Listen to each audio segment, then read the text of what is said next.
Welcome. Happy Tuesday. I don't know. Tuesday's a weird day for me.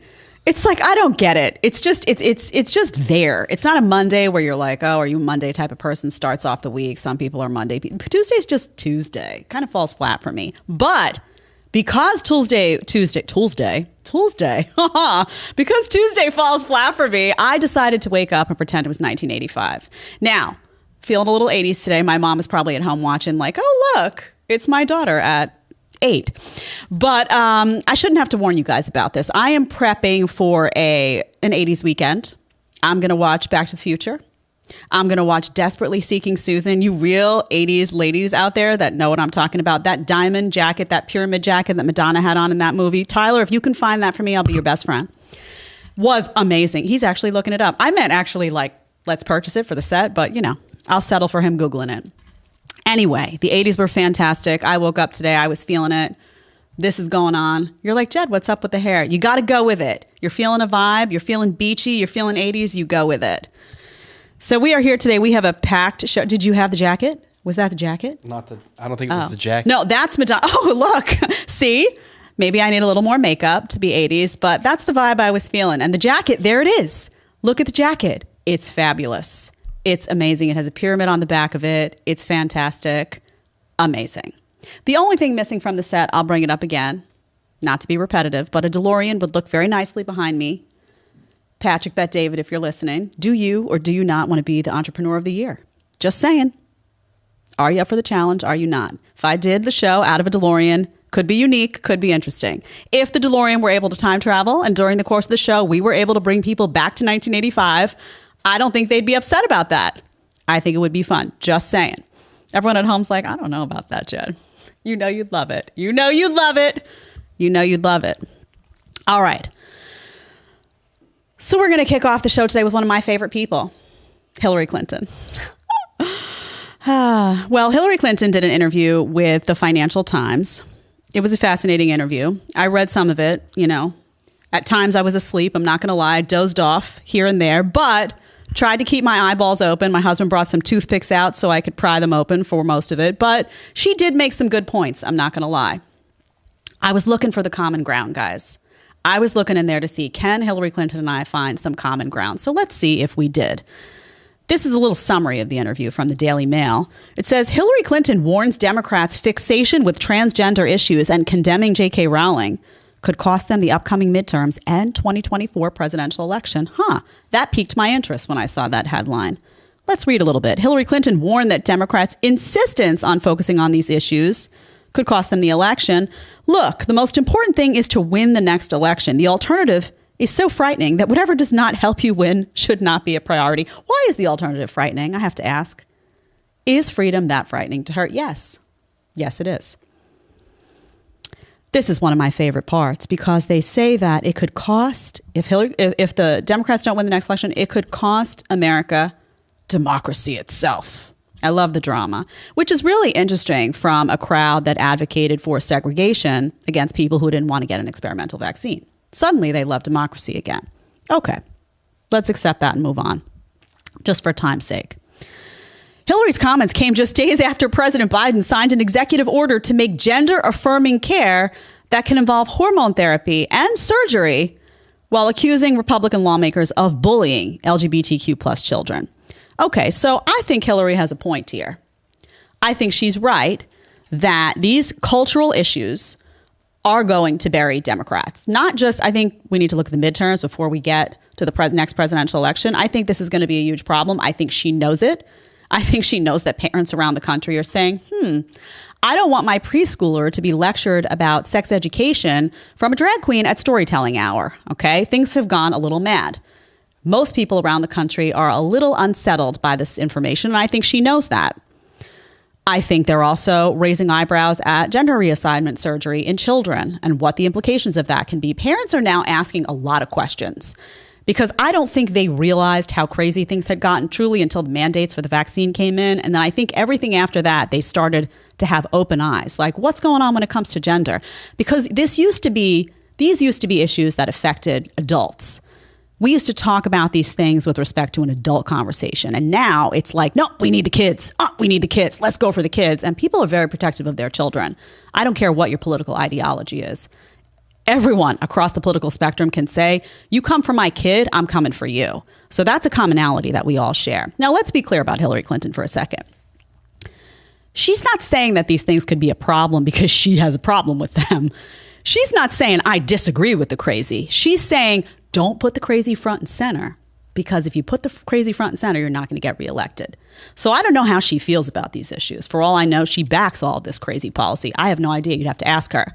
But I don't think that's what she's saying. I think she's saying, put stuff front and center that's palatable to people, that they feel that you're not the party of the crazy, that you're not the party of AOC who's talking about menstruating people. We broke that down yesterday, but AOC says stuff like that. That's a turnoff to people who have brains, who are sane, who are middle of the road, and who aren't looking for activism at every level of society. They don't want indoctrination at every level of society because they have kids, they have nieces and nephews, and they don't like what's going on. So here's my question to Hillary. Okay, we can agree that these issues are not going to work out well for Democrats. We know that. She knows it. Democrats know that. Sane Democrats know that. Biden doesn't know it because he's lost in space. But everyone around him also, believe me, they know it.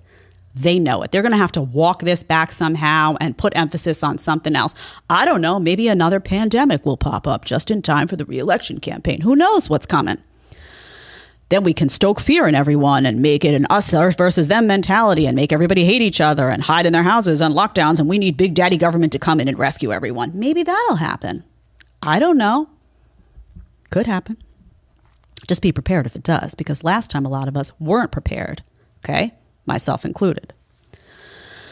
So what should Democrats be talking about? I would say to her, Hillary, what are the strengths?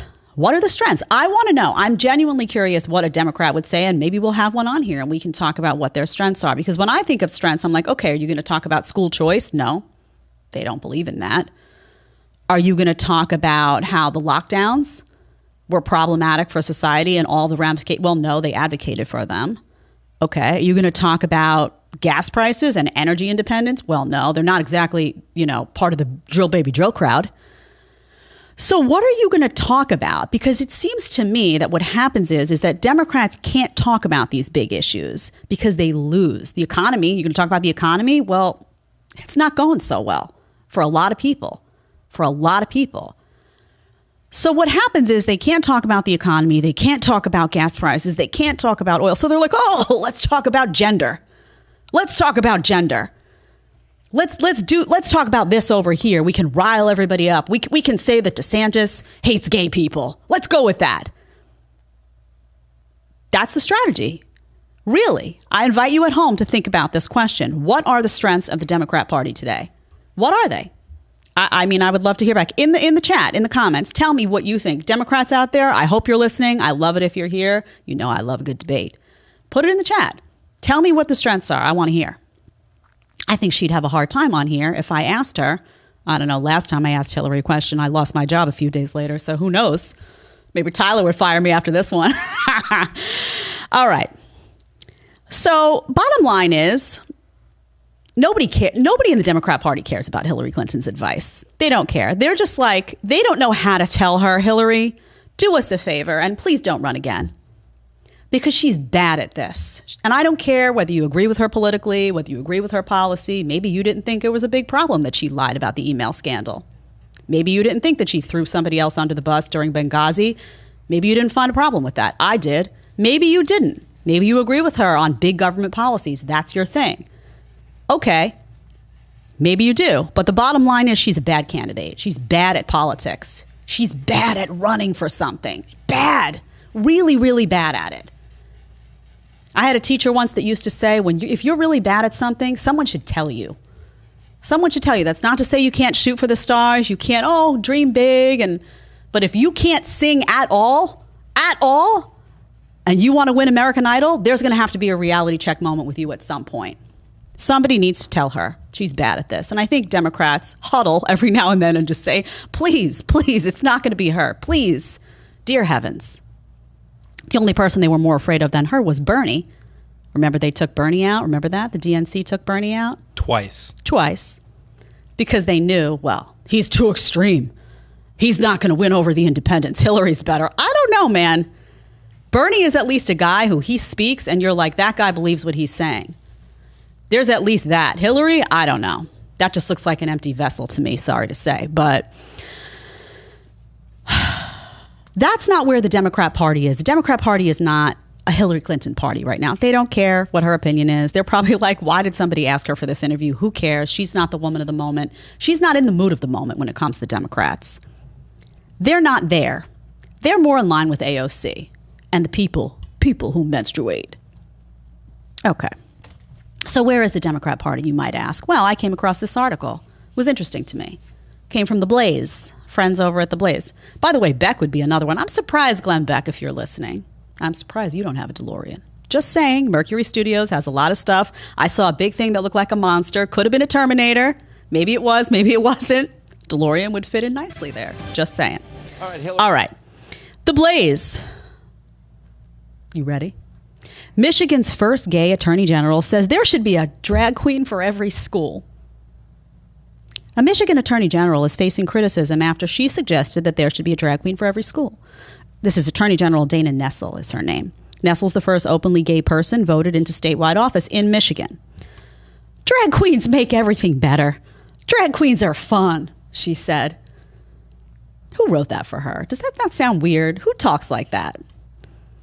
She's quoted by the Detroit News. And then she says a drag queen for every school, which she told this reporter. And the reporter went on to tweet that Nessel admitted her comment had not been poll tested. You don't say. You don't say that that hadn't been poll tested. Maybe if it had been poll tested, she wouldn't have said it because that's not going to be a popular statement. I don't care, Republican, Democrat, you have a family, you're thinking about, things are getting crazy and real fast. This was the response by Matt DePerno, the Republican candidate for Attorney General in that state. Great response. Students in the third grade are behind on their reading. Our test scores are some of the worst in the country thanks to these disastrous COVID lockdowns, and she calls for drag shows for kindergartners. Fantastic response. Didn't go for a personal attack, didn't call her a dummy. That was pretty dumb, what she said.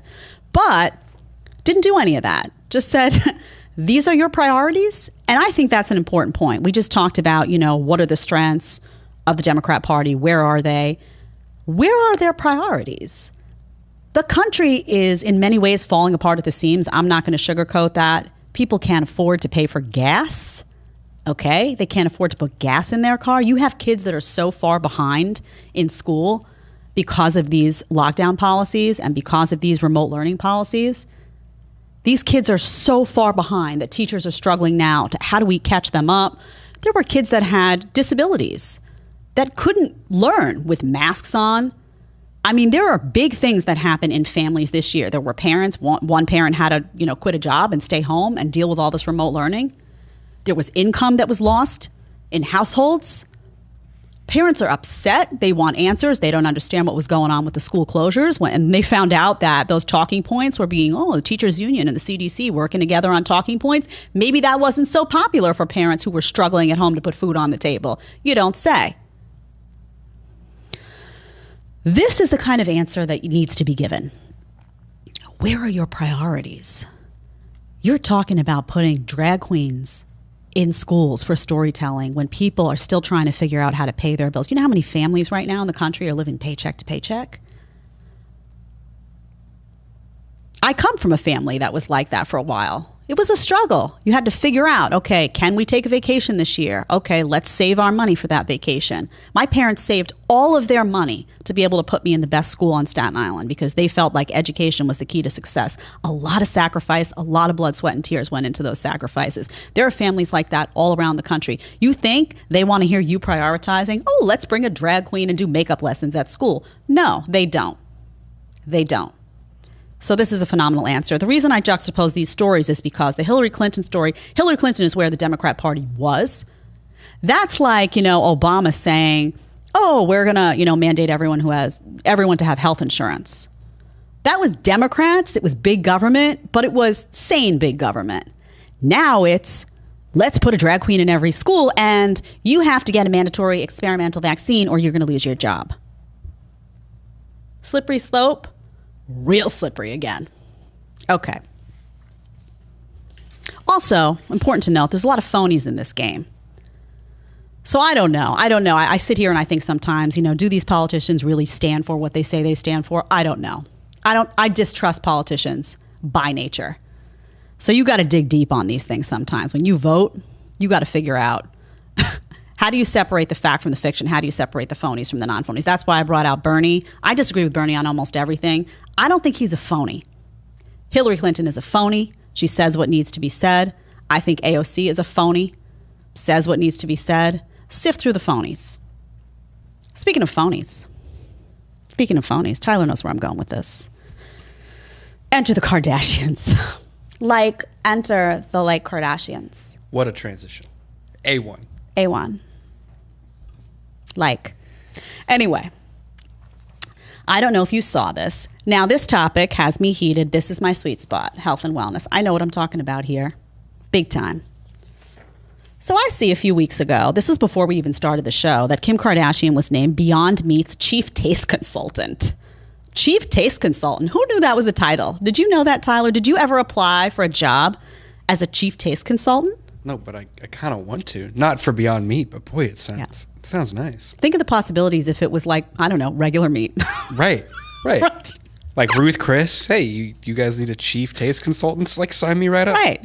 How did Beyond you make Meat? these things happen? No. Well, you know what? You can do a sex tape first, launch yourself to superstardom, and then you too can be a Chief Taste Consultant. What a way to become the most famous person on the planet. We'll get to that. Oh, yeah. We'll get to that. Anyway, let's go to the article in the New York Post that was originally about Kim Kardashian. Kardashian 41 will hold the honorary title of Chief Taste Consultant. She will star in a new advertising campaign for the alternative meat firm, and the reality television star will also share details about her preferred Beyond Meat items in a company-released newsletter that will also include personalized recipes. Yeah, I'm sure Kim Kardashian, first of all, I'm sure she's cooking her own food. Come on. And secondly, I'm sure she's at home writing those recipes up in her spare time. Okay. Come on, people. Come on. This is what she said, though, at the time.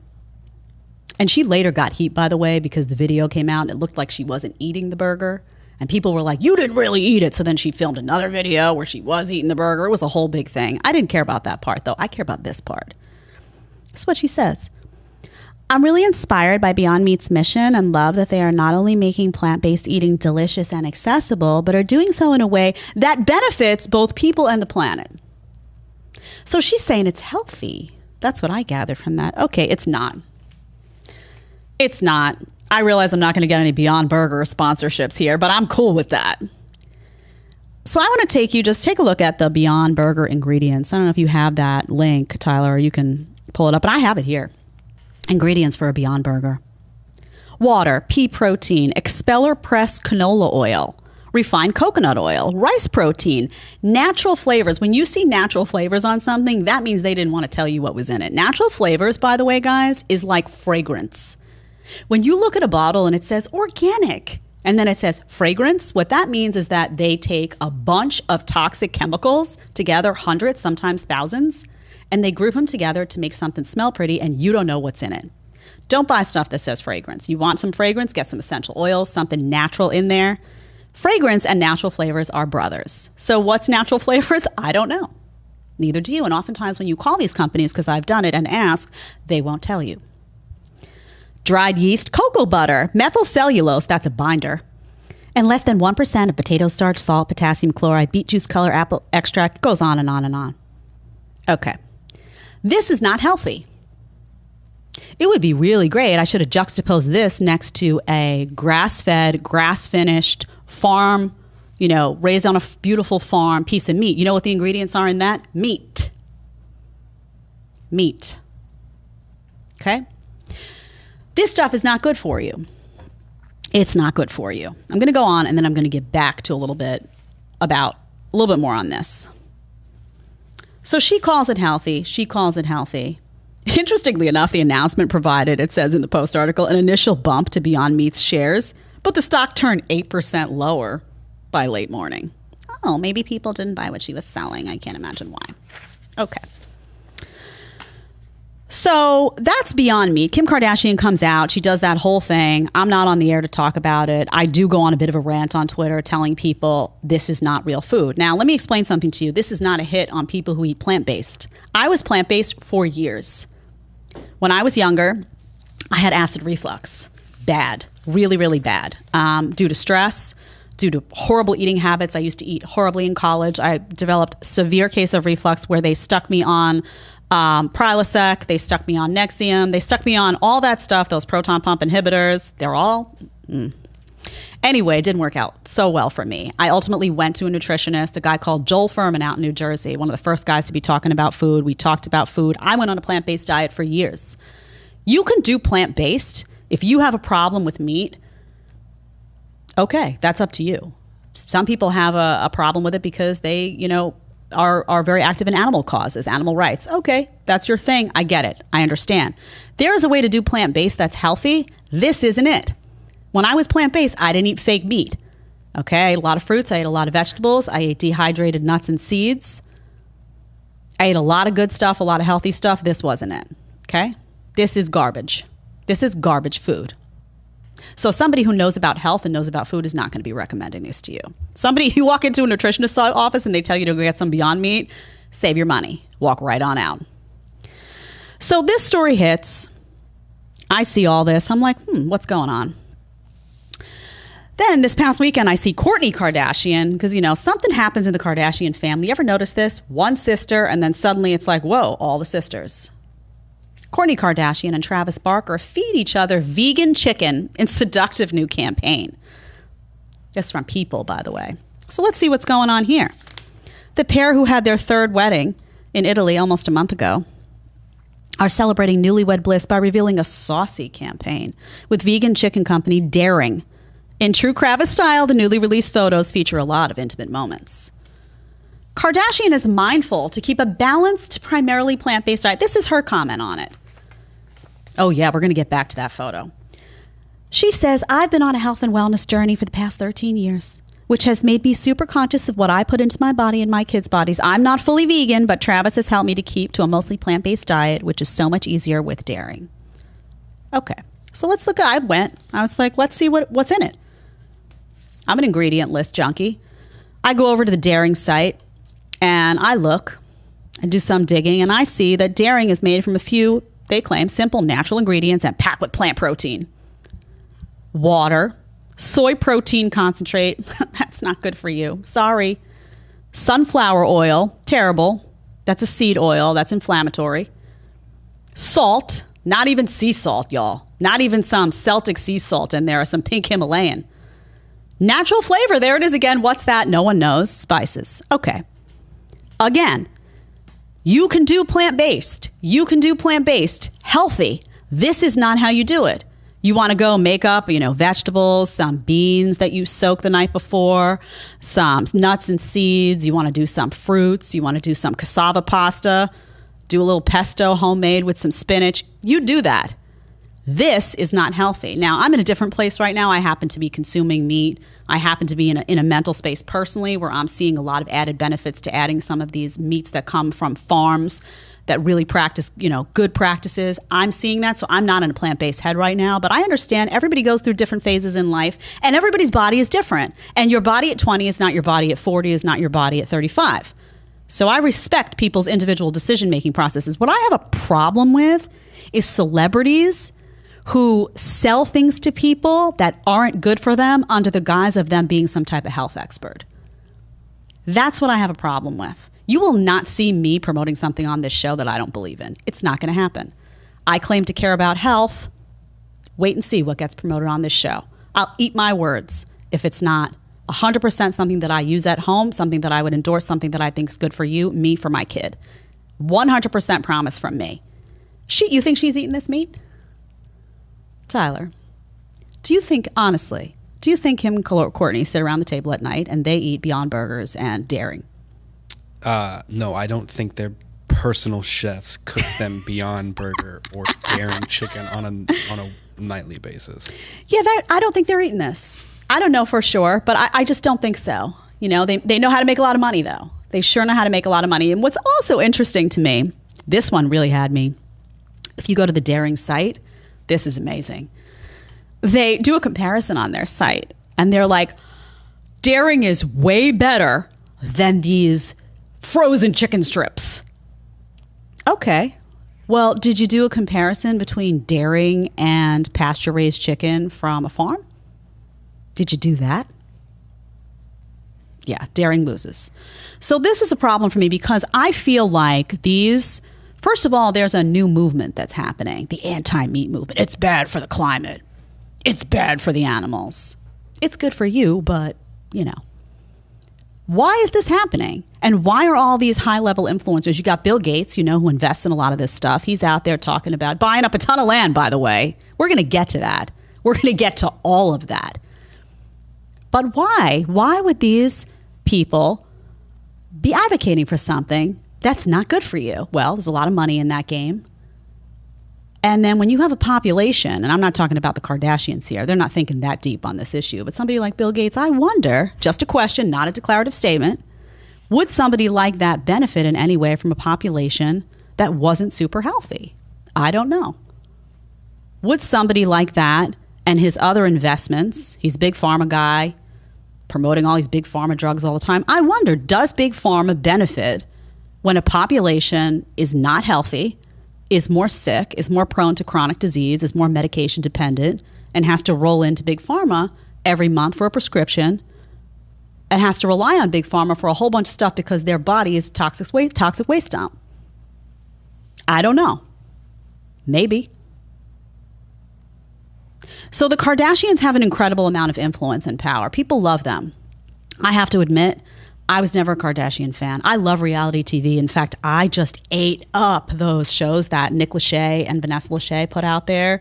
The couples, we're gonna cover some of those, and we're gonna have some guests from those shows. I'm so excited. I love reality TV. I was a Road Rules versus Real World kind of girl. I watched Fear Factor back when Joe Rogan was the guy doing that. I was always like, that's my job. This guy's always got my job now that I think about it. Now that I think about it, Joe Rogan's always got my job. Fear Factor, and now the #1 podcast. Okay, Joe, I see how it is. But seriously, I used to watch that show and be like, oh, that's my job. I love that. I'm a daredevil. So I love reality TV. Love it. Never could get into the Kardashians. Just always seemed like there was a veneer of just fake going on there. And I don't know. I don't know if the Kardashians are the best advocates for health in many ways. Just my opinion. If you're an influencer, if you're someone out there who has people's ears and eyes, know that it's not just a money game. You have the eyes and ears of young kids. You have the eyes and ears of people who trust you. It can't just be about money. You can make money. Go with a company that's actually producing real food. Think about, they don't need money. They don't need the money. Think about what you're doing as an influencer, as somebody. I mean, these people have millions and millions and millions of followers. What they do affects other people, like it or not. I may not like it. You may not like it. It affects other people. Be responsible. Be responsible. You can endorse whatever you want. You can endorse whatever you want, but you don't get to call it healthy. Or you can call it healthy, actually, and I'm going to come in and tell everybody why it's not. That is sad to me. You want to do something healthy for your body? Eat some fruits and vegetables. Eat some real food that's not out of a box. Figure out which farms raise their animals properly. No hormones, no antibiotics, pasture raised, grass fed, grass finished. Do that research and figure that out. And by the way, people say to me when I talk about this, well, you're rich.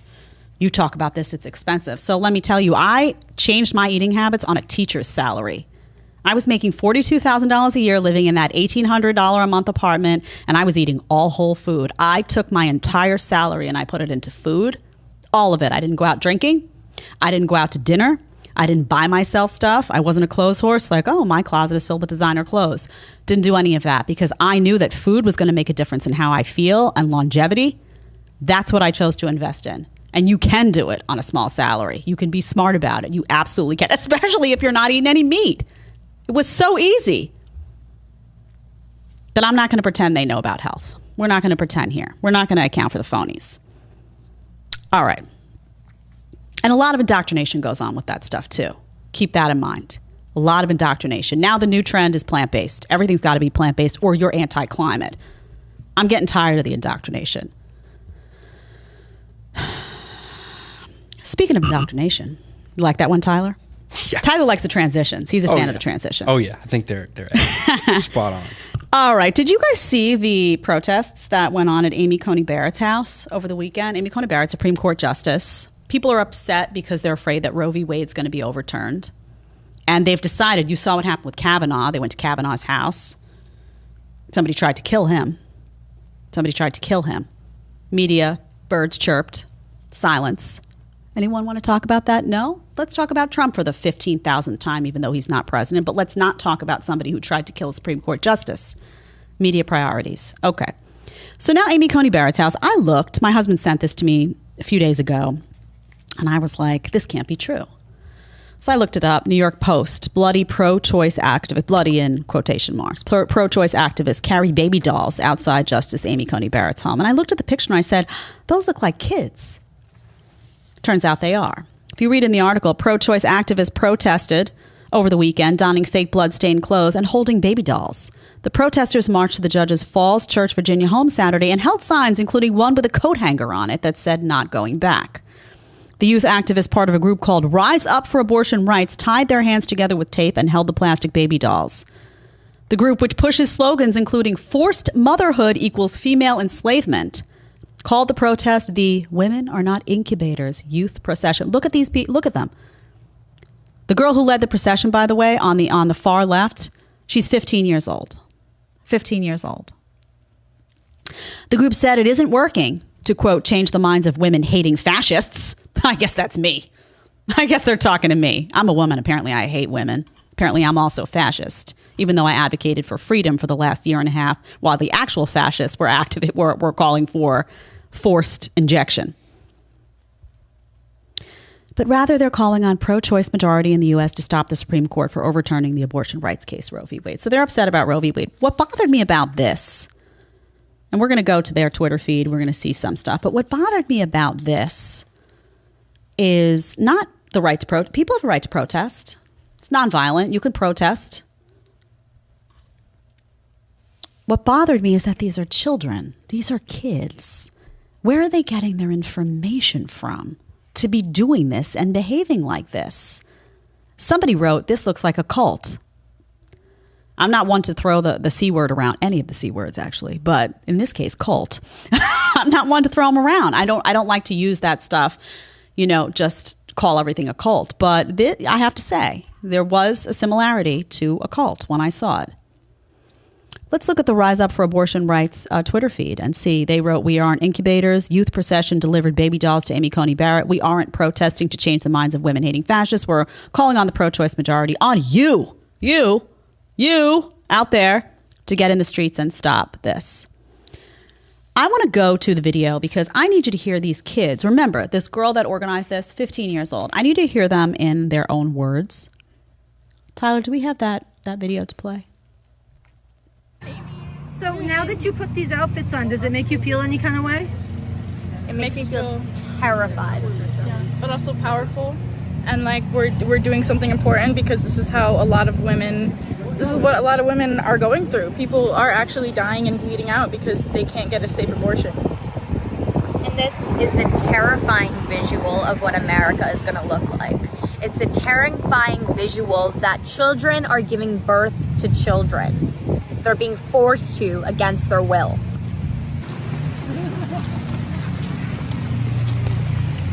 Do you see this? Look what's going on. Okay.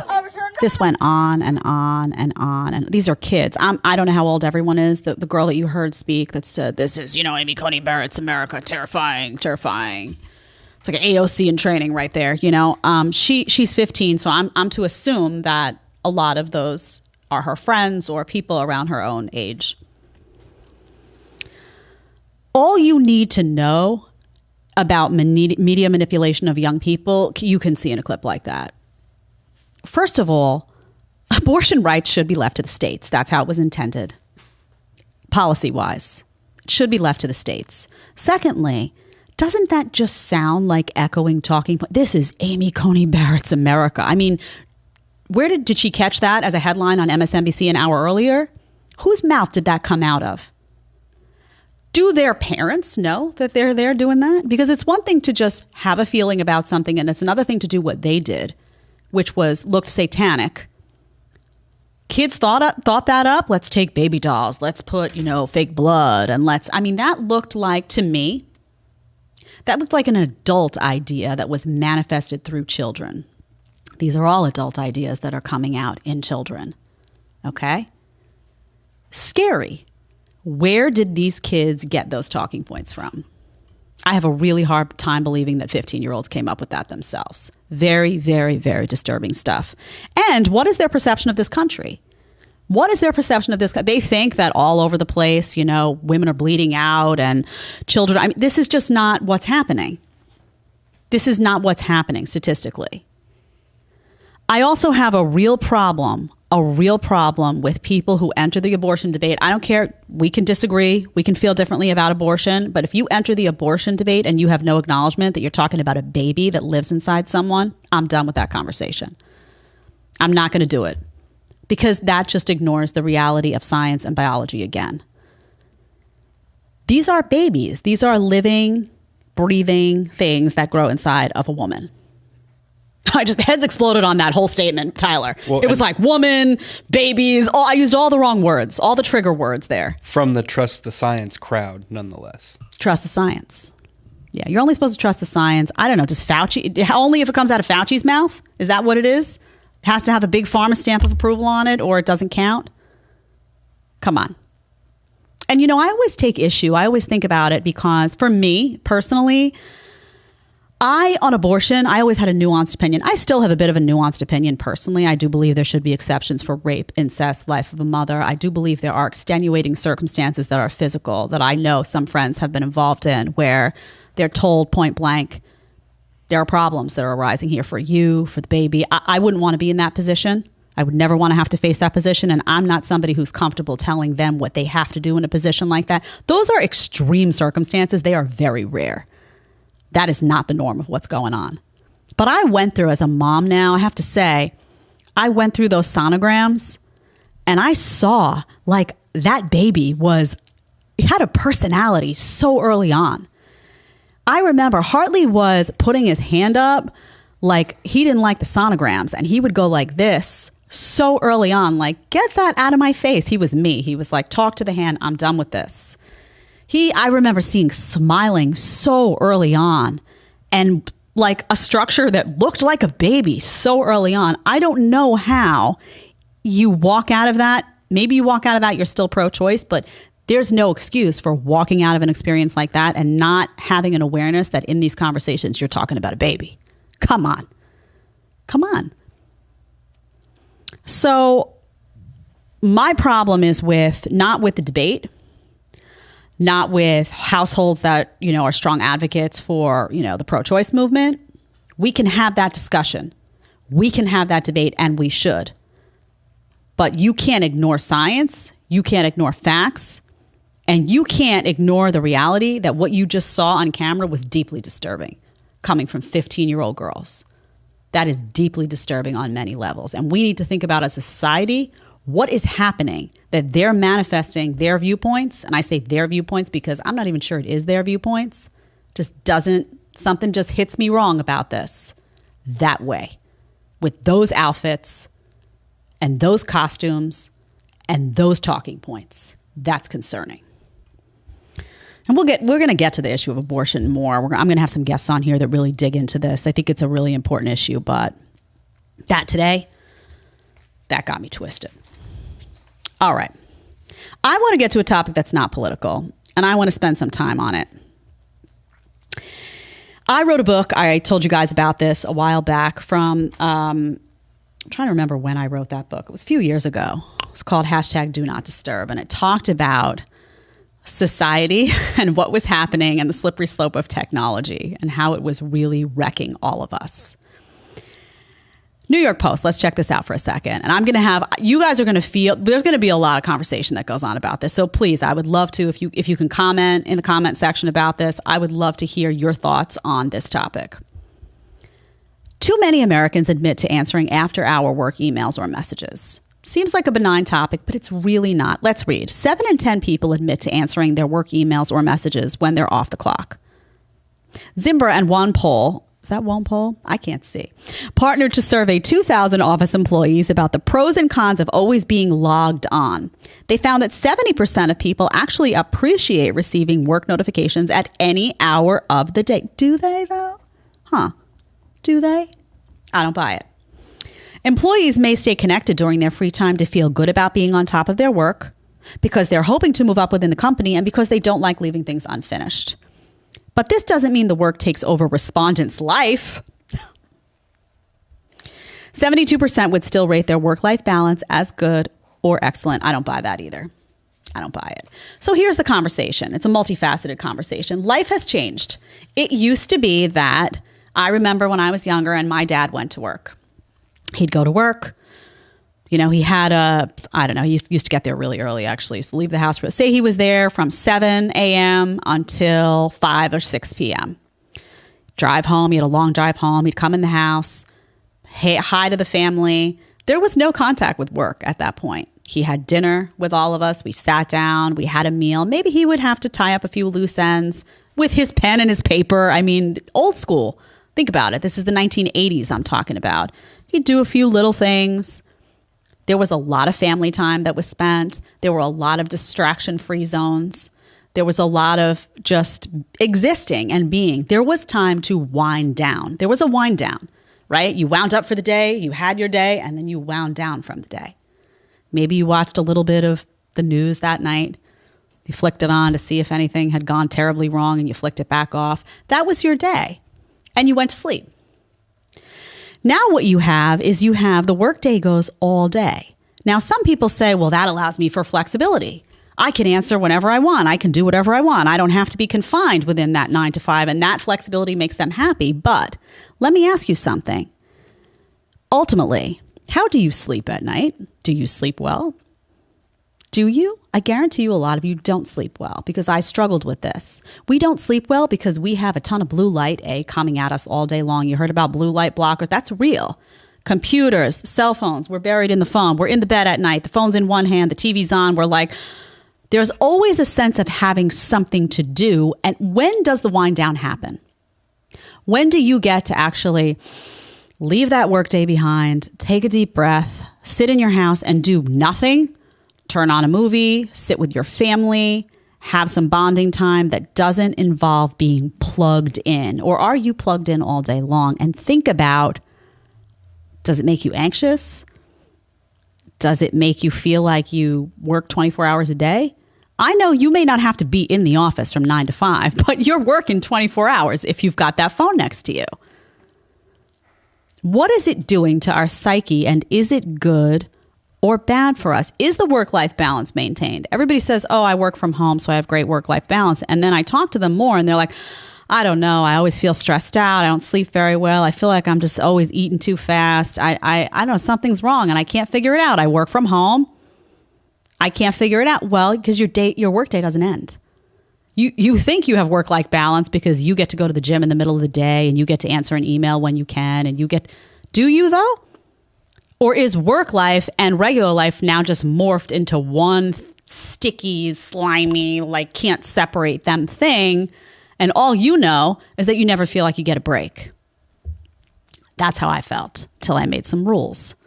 Put in some rules. You'll never hear from me before like 8 a.m. or before a certain time at night, ever, because the phone's not around me. So this is an interesting question. Do I think it's healthy, this new dynamic? I personally don't. I think there is something to be said for a wind down. And I think having your mind racing, it also reminds me, guys, of the constant news cycle. Remember, you used to you turn on the news. I always think of my dad. Not that you're an antique, Dad, if you're listening, but you're kind of an antique. I love you, though. But, he'd read the newspaper in the morning. Very old-fashioned, still does this. He wants a hard copy of the newspaper. This digital stuff's not for him. He's like, I'm not doing it. I know you're watching me, private eyes. So he's like, no. Gets the newspaper, gets his cup of coffee, reads the newspaper in the morning, and does his work. He still has some work that he does on the side, does that. Pen and paper, guys. Pen and paper. Old school. and then he has his day. Everything has a place in his life. Doesn't have a constant streaming of news coming in to his computer or his Twitter feed all day long. You know what that brings him? Peace. Peace. When he goes down to take a nap, he's not like me. I go down to take a nap. It's like, oh my God, I have this to do. Let me just answer this one thing. Oh, right. I'm trying to nap and going through a grocery list of everything I have to do. And the phone's right there. So maybe let me just wake up from this nap real quick and do this. Let me just hold on a second. Maybe I'm not. By the time I go to take the nap, the period of time that's been allotted to me, which is basically the time that my son is napping, is done. He goes in. He's like, read his newspaper. He's like, I'm done with the news for the day. I'm going to nap. Sleeps like a baby for an hour and a half. Gets up. Big stretch, and I'm like twitching on the other side of the room, So is this good? Is this bad? Tyler, you're a youngin'. I call Tyler the youngin'. He's young. Makes me feel like a dinosaur. We won't get into that.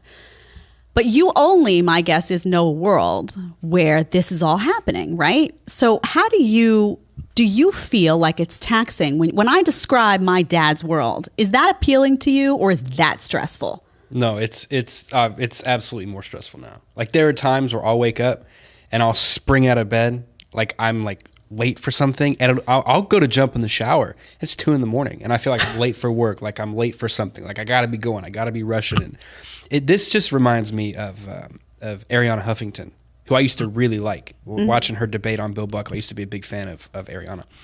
And she had serious burnout, and she was working one day, and I guess she collapsed at her desk and buried her face into her glass desk and cut it all up and everything.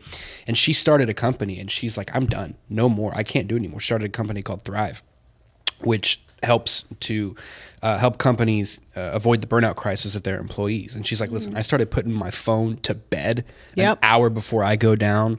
And it's just like you say, you're always watching television. You've always got the computer. You've always got the phone. You're always getting text messages at night. Like you're always running and gunning. And it's going to be interesting to see how this generation and millennials develop down the road when they're done working and they're retired. Right. It's like, what are they going to be doing? They're always going to have to be doing something. They're exactly. Freak out. They're going to lose their minds. And see, I feel really lucky because I have the comparison. Like I grew up watching in the 1980s. Gosh, so long ago. Simpler time. Anyway, I grew up then, and I was able to see like, oh, okay, the workday has a limit. Like what I just described to you about my dad, I had that, and now I see this, and I can see the benefits of both. I can see the dangers of this for sure. But like if you have a kid, I have this little boy, and I'm like, he only knows this, and I don't want him to always see me like that. So I'm very conscious of like, he needs to see mommy, like mommy goes to work, mommy comes home. There needs to be a break where I'm on him. My eyes are on him. And I also, this is very hard and very challenging, but you have to get used to, as a parent, not doing this with your kids all the time with the phone, because they absorb that. First of all, they feel like, well, what's that phone? They get it, the sense, well, that phone must be really important to mommy because it's sharing my time with her. Secondly, they then learn that behavior of that's how they're going to treat people. They're going to have a phone one, that's how they're going to treat people who are actually in front of them. They model off of us so often. And I remember when I was in a couple times in my life, once when I first started in TV, burnout, I was doing hits. I was doing free TV for like a year and a half, maybe longer. I have to look back and remember. My dad would know because he wrote it all down in a little journal that he still has. I don't remember how long it was, but it was a while. And I was doing it, and I was like, I'm like, I need a minute. It was like, oh, can you show up here at 8 a.m.? Oh, can you show up here at 10 p.m.? Oh, can you? There was like no rhyme or reason. My life just was lost. And I did it. It was part of the grind. But I look back now and I'm like, okay, you have to set some limits. And then when I had Fox and Friends, I remember over the weekend, that time schedule was horrific for me. I was actually considered not taking that job because I was like, 3 a.m., I don't know if my body's going to work on that. But it wound up being that I was really working round the clock some days. And I just made a decision. And I wrote that book right around the time that I really made a lot of changes. But I just made a decision that it may not be 1985, but my life was going to look a little bit like 1985 in some respects. And that phone was going to be out of my room at night. And things were going to get shut off at a certain time. And news wasn't going to be, Twitter was going to be something I went to when it was certain times a day. I check a few times a day, but I'm not just like on there all day. I see people on there that are tweeting every minute. And I'm like, every minute for 13 hours, where do you eat? And yeah, they do, but they're eating while they're doing that. That's a problem. That's a problem. It's a real problem. It's creating mental health problems in people. It's creating anxiety, depression, restlessness, sleeplessness, lots of things from just always having your eyes on something. So I know this isn't, politically controversial, but I do think it is controversial because it tackles some of this remote work that's being glorified. It tackles some of this, oh, it's convenient, it's good for you to be plugged in all the time. It tackles some of what's happened with technology in the last 10 years and what's really not reversible. You can't go back. Truly, I ask for the DeLorean because there's no other way. There's no other way to get back to that simpler time because you can't reverse. It's like you give an inch, it's done, right? You're not going to roll back Twitter. There'll be something else that pops up. This is our new way of life, the phone, Well, and just wait until you don't have to pause to pick up the phone. Right. Yeah. Wait till something like Neuralink comes out where you are literally in a symbiotic relationship. Oh, I'm not doing that. There is no, it's you. You are it. Listen, Tyler, if you think I'm a dinosaur now, you wait. You wait till this next round of AI stuff comes out. You know where I'm going to be? I tell people, I'm going to be in an area of the country where there's no towers. Cell towers, there aren't going to be anywhere I am. There's going to be grass. There's going to be wells. I have a friend that has a water well. I'm like, you have a water well? He's like, yeah, I go out, need some water. I'm like, what? It was so appealing to me that just hearing about it made me euphoric. That's where I'm going to be. Because this disconnect, all of this, by the way, just as an added note, all of this is a disconnect to nature. It's a disconnect to each other. It's a disconnect to everything that really grounds you as a human being. We talk about grounding into the actual earth, but what about what grounds you in your relationships? Eye contact, connection. All of that stuff is getting lost, and it's all coming back to this idea that you should be accessible to everyone else 24 hours a day. There are times I'll write a message to Tyler at night. I'll send him a message for work, and I'm like, I hope he doesn't answer because I hope he's not looking at his phone. That's my second to do it because I'm like, I have a baby that's asleep. But truly, every single person needs peace. And one of our first guests we're going to have on here, by the way, he's a great guest. I'm not going to tell you his name. Can't put the goods out there, I told you. But he's amazing. He's going to cover a lot of toxicities and things that are wrecking our mental health and our physical health. And a lot of it is going to have to do with this as opposed to go for a walk. With this as opposed to go on a date and actually get those social, get that feedback from someone because you're paying attention to them. All of that stuff. It's going to be really, really fascinating. Anyway, do we have any comments, Tyler? Yes. Not to put you on the spot. I always want to call Tyler Jason, by the way. I brought this up before the show. I don't know why he looks like a Jason to me. Audience, does he look like a Jason to you? I don't know. I don't know how I feel about Jason. He doesn't like the name Jason, but I can't listen. I can't fight what's happening, Tyler. It is happening. I always go, Tyler. It's like, Tyler.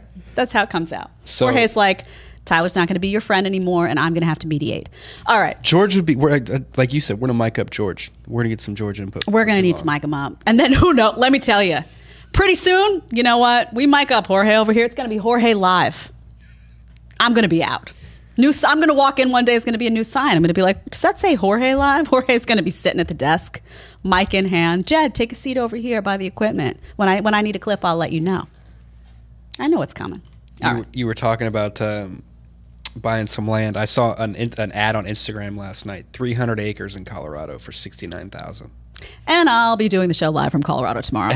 Exactly. Boy, that sounds appealing. Think about it. Think about the possibility. Go out. You look at the sky. It's clear. Right Take at the a nice base of the deep breath, mountains. fresh air.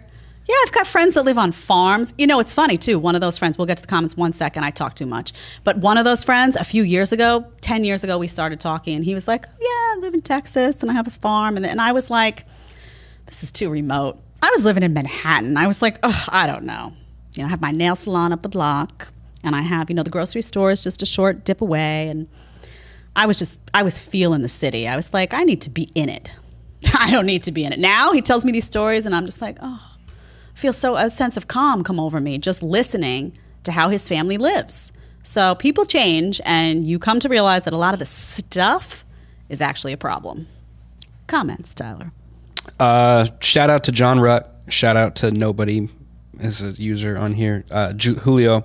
But Adam Nichols, this was interesting, said you need to consider the people who rely on SNAP to eat, the government assistance program. Yep. It is not possible to eat healthy for a whole month on a SNAP budget. We should do that. We should, that would be actually a great show. And I want to thank you for that idea, because I do get this question a lot of going into a grocery store and actually buying food that's healthy, that you would be surprised. You would be surprised what happens when you don't eat any food out at all, and when you really, really pay attention to whole foods, because all that stuff in a box is really expensive. All that processed food is expensive. It's expensive. I would take that challenge. And I tell you this, I may not be able to do it perfectly on that budget, 100%, but I'll do pretty good. I'll take that challenge. And then a couple from Elizabeth. First, do you worry that Florida will go downhill now that so many liberals are fleeing there? Do you think they fully understand why they had to run in the first place? And when Florida, Texas, Arizona, and Tennessee become overpopulated, what state will be the next promised land? So I do worry. And one of the reasons that I went back and forth a lot between, thank you for that question, I go back and forth a lot. I still go back and forth a lot. We're here now. I'm in Florida for the next couple of years. That's a commitment. But in my mind, I was always like, well, DeSantis is there now. DeSantis is kind of running the show. Without a DeSantis, what does Florida look like? I don't know. I always felt like in Texas is rooted in these freedoms, this two-way stuff. It's think about a tree's roots. If you try to rip something out of the ground and those roots are really in there, you're going to have a really hard time. You're going to be tugging and tugging. And I did that as a kid, sadly. I would tug and tug, but those roots were like, you're not getting me out. That's how I think of Texas with a lot of these issues, because it's a long time of freedoms and personal responsibility, and they do a lot of stuff related to homeschooling there. It's kind of the homeschool capital of the country in many ways. And Florida is kind of finding that. It's finding itself in that area still. And I think DeSantis was a big part of that. So I do worry, but I'll tell you this. And I told this to PBD when I came out here. I said, I don't know if it's going to be Florida for me long term. I need to see where it lands. But I will tell you, I am going because I have a child. He comes first. We will be in a place where those roots feel stable to me, no matter where that is. And if that means one day I pick up the show, which I'm going to have, this show's going to grow. I'm going to grow with you guys. You're going to grow with me. I'm going to grow on you. Even if you hate me, you're going to be like, Jed's like a growth I can't get rid of. I just can't. And I like having her there. That's how you're going to feel. But we will be somewhere where those values are built in, because that's really important to me. And I don't know where they go after Texas. Texas is getting real populated. Austin area is becoming, it is what it is. People there now. Colorado as well, though. Nashville, Tennessee is blowing up. That's why Jeremy's like, let's go to Wyoming. I said, Jeremy, when we were picking places to live, I was like, well, I don't know if it's going to be Dallas or Nashville or South Florida. And he was like, can I throw Montana on the map? He really was like, he wanted, let's get away from out of these cities, away from people. Let's just go where, Jeremy was like the scene in, what's that movie, The Patriot, where he rides with the flag out. He's on the horse and he's got the flag. That was my husband. He was like, let freedom ring.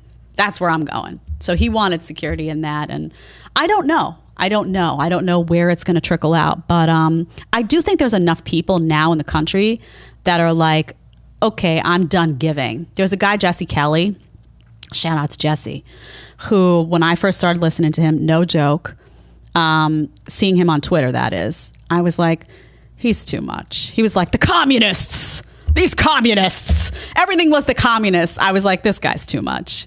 And I was like more of a, let's all just sit and talk this out. This is really good. I'm going to go on The View, change hearts and minds. And then I realized, okay, my strategy gets me cut off midway. They cut your mic. They label you misinformation. They try to disgrace you, and they try to wreck your entire book. And his way actually calls people what they are. So I'm much more inclined to embrace it now. And it's funny, I think there's a lot of people like that were like, I played nice for a really long time, but I realized when I play nice, you step on me like an ant, and I'm not going to have that. So now I'm going to be a red ant, and I'm going to bite. That's how I feel. I'm a red ant now. Are we good? Yeah, I would say in Jeremy's defense that my go. brother lives in Montana, and I've yet to go out, unfortunately, but he sends me pictures and videos. And God, does it look just amazing. Yeah. He's skiing and snowboarding in the winter, hiking the mountains in the summer, going to the hot springs. Like, it's beautiful. Yeah, and I told you when I watched The Notebook, I always say, what is that? Notebook is in North or South Carolina. I'm not sure. But North Carolina's beautiful. Is it in I don't know where The Notebook is filmed. I think it's North Carolina. But I always say to my mom, I watch The Notebook and I get the feels. I get the feels. And I say, I want to go to North Carolina. That openness. I told you, paint naked on the roof, like there's no one in sight. And she says, always, you want to go to North Carolina in 1935, because now it may not look like that area. So I crave openness and land, and oh man, do I crave it. I do. And I'm going to get it. Listen, I told everybody when I was young, I was like, I'm going to be on TV. And my parents were like, okay, kiddo. All right. There we were, little condo behind the Staten Island dump. I was like, I'm going to be on TV. That's what I'm going to do. Okay. My dad always recalls that story. Remember when you told everybody and we were like, oh, honey, you go for it, but really, yeah. And I'm going to tell you now, I'm going to have a compound. It's going to have a workout room. There's going to be a lot of land. It's going to be pretty. It's going to be simple. You're going to be able to hear those birds chirp. I'm going to step out from the show. All you guys are going to be there with me. I'm going to step out from the show, and you're going to be like, did I hear the faint sound of a bird chirping? And yes, actually. I'm going to go get some water from my well, scoop it out, a nice cold glass of water. That's what's coming. So just be prepared when it happens. I'm going to come back to this show, to the VIPs, you guys, the VIPs. By the way, guys, can you subscribe? Some of you come on here, you don't hit the subscribe button. You got to show some love. Show some love, as they say in New York City. Not too much love, just enough. And you guys are going to remember this show. I'm going to say, remember VIPs? And maybe the VIPs will get an invite out to the compound. Just saying, do a live show on the compound. Get you some well water. You'll be happy. End of story. All right. Well, thank you for joining us today. That is your hopefully now, happy Tuesday. We're going to come in hot tomorrow on Wednesday. I don't know what we're talking about yet. I like to keep it spontaneous, but it's going to be good. And maybe, just maybe, Jorge will be mic'd. Jorge, we're coming for you. See you tomorrow.